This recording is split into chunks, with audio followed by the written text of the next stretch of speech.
Hi, so that's not the first review of Astrolux FT03, but I suppose most illustrated one because I will compare here two versions SST40 and XHP50.2 with light and runtime and comparison with Sapphire CHG. If you like this flashlight, check below video for link and promo codes to buy it and save some money. Let's go! The package design is quite modest, but the target audience of Astrolux models care about the functionality, about what's inside package, not how it looks like. And inside is flashlight itself, lanyard, O-ring, battery conversion tube. The flashlight itself is significantly larger than one of the most popular budget long throw flashlight, I mean CHG, and this difference will of course manifest itself in the light distribution and throw. The final part of review will show you how it looks like. And the size just tells you that you should carry a flashlight in holster because it's quite big and it's quite heavy. I mean, 400 grams, it's not really compact weight.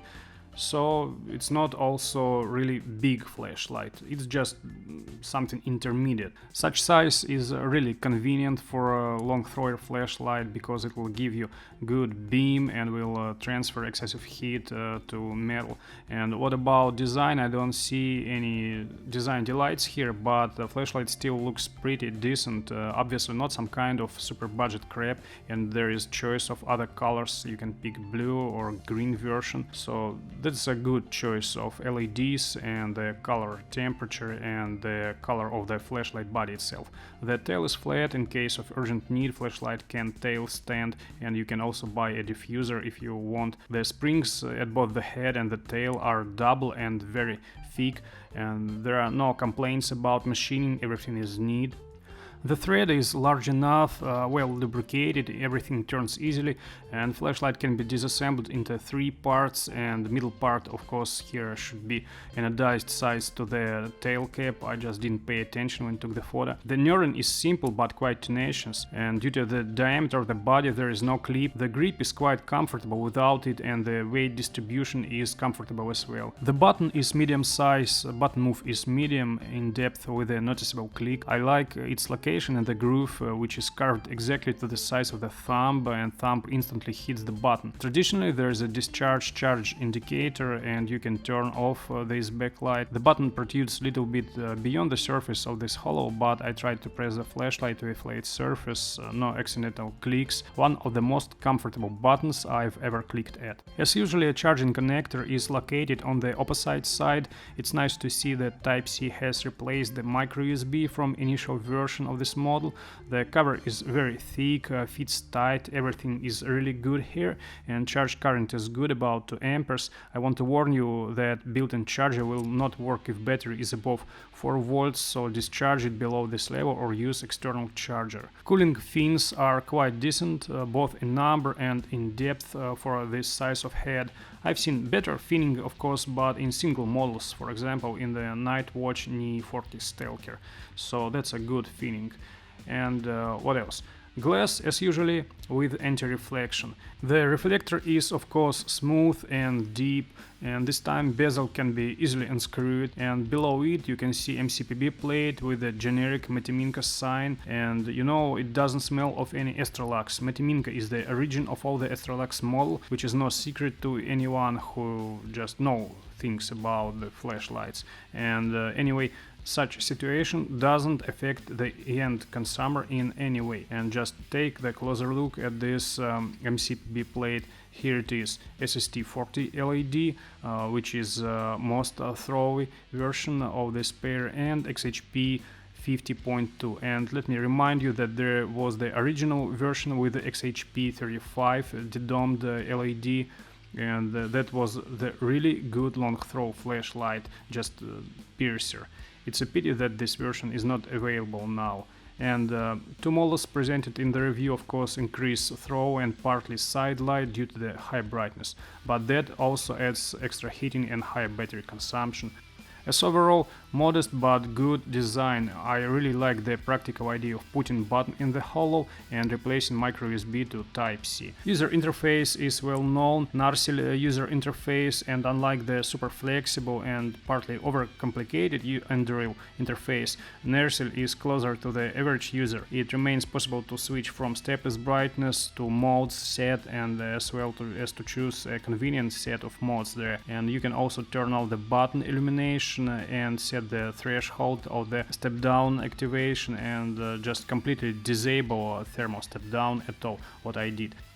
High mode is half of the turbo, there is no stabilization at high brightnesses, there is FET driver, that means that as the discharge progresses the brightness will drop, and cooling has visible effect, that's good. You can set the thermal cutoff threshold at any other temperature, set it on time or disable it, like I did for the reasons mentioned here. That is just a chance of bad luck, and you shouldn't expect that you will have the same problems when buy XHP50.2 version. There is choice of both LEDs and color temperature for FT03, and it's logical to choose 4000 kelvins for long throw models, but 5000 kelvins is also quite good. But there is no choice below 5000 kelvins for SST40 and just 5700 kelvins for XHP50.2. That is not that good as it might be. And the sweetest part, how both flashlights perform alive, and here I will also compare them to Saphirn C8G, excellent budget long thrower with compact size. The overall impression about XHP50.2 version is that this flashlight turns out to be kind of a compact search flashlight with good side light and a beam, convenient for work at a mid-range distance. If you wish, you can also give a good light up to 400 meters as well. And within 2 meters range you will get a real headlight in your hands. I would personally prefer this one for my needs. With a decrease in brightness, SST40 version will give you greater throw, and in cold or windy weather you get maximum possible from this version. If not in turbo mode, then from the half bright hide mode at least, I am sure, just for force cooling of the wind. In this version the flashlight will obviously have a longer throw than Saphirn C8G. And I like to be given such a choice. I would personally pick XHP50.2 version, but I know some subscribers who got SST40 and they are so glad of having this version. And time has come for overall impressions. The flashlight in both versions turned out to have just few disadvantages and lots of good words to say about it. I mean, about flashlight. Personally, I don't like FET driver with its lack of comprehensions. Just I remember the Death song. I mean, lack of stabilization. But can I use it as is? Yes.